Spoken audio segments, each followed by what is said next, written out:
അസ്സലാമു അലൈക്കും വറഹ്മത്തുള്ളാഹി വബറകാതുഹു.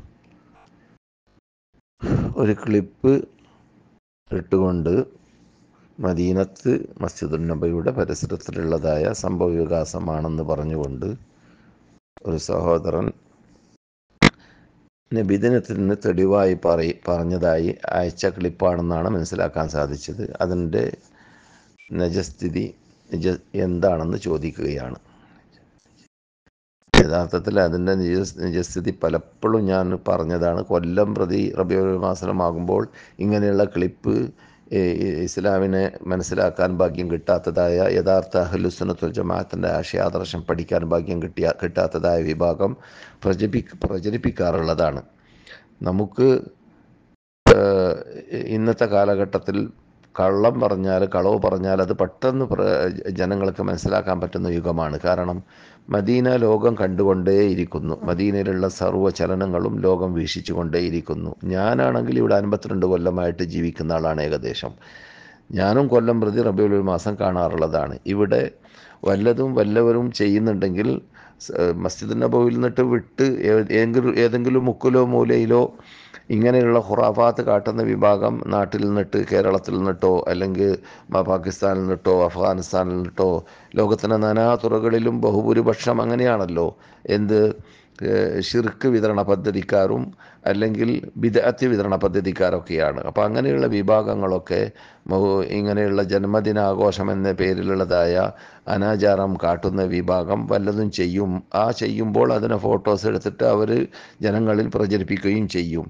എന്നല്ലാതെ ഔദ്യോഗികമായിട്ട് ഇവിടെ ഇങ്ങനെയുള്ള സംഭവങ്ങളൊന്നും നടക്കാറില്ല. അഥവാ വല്ലവരും ചെയ്യുന്നത് ഉത്തരവാദപ്പെട്ടവരോ പോലീസുകാരോ ഇവിടുത്തെ കാവൽഭടന്മാരോ കണ്ടാൽ ഉടനെ തന്നെ അതിനെ അറുതി വരുത്തുകയും അതിനെ എതിർക്കുകയും അതിനെ ദൂരപ്പെടുത്തുകയും ചെയ്യും. അതാണ് ഇവിടെ സംഭവിക്കാറുള്ളത്.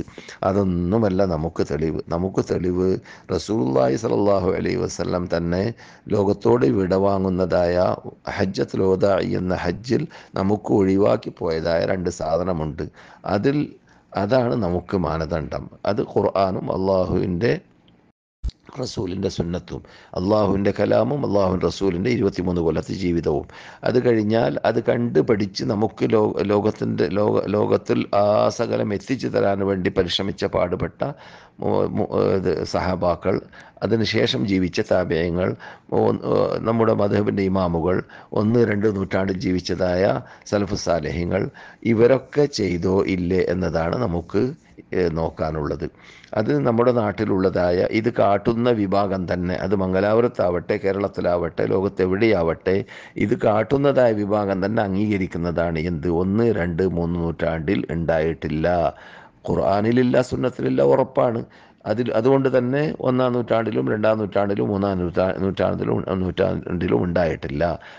6-ാം നൂറ്റാണ്ടിൻ്റെ സമാപനത്തിൽ കുറേ വർഷങ്ങൾക്ക് റസൂൽ വഫാത്തായിട്ട് നൂറ്റാണ്ടുകൾ കഴിഞ്ഞ ശേഷമാണ് ഇങ്ങനെയുള്ളതായ സംഭവ വികാസങ്ങൾ അഥവാ മൗലൂദ് എന്ന പേരിലുള്ളതായ അനാചാരങ്ങളൊക്കെ ഉണ്ടായത് എന്നതാണ് എല്ലാവരും അംഗീകരിക്കുന്നതും എല്ലാവരും സമ്മതിക്കുന്നതും.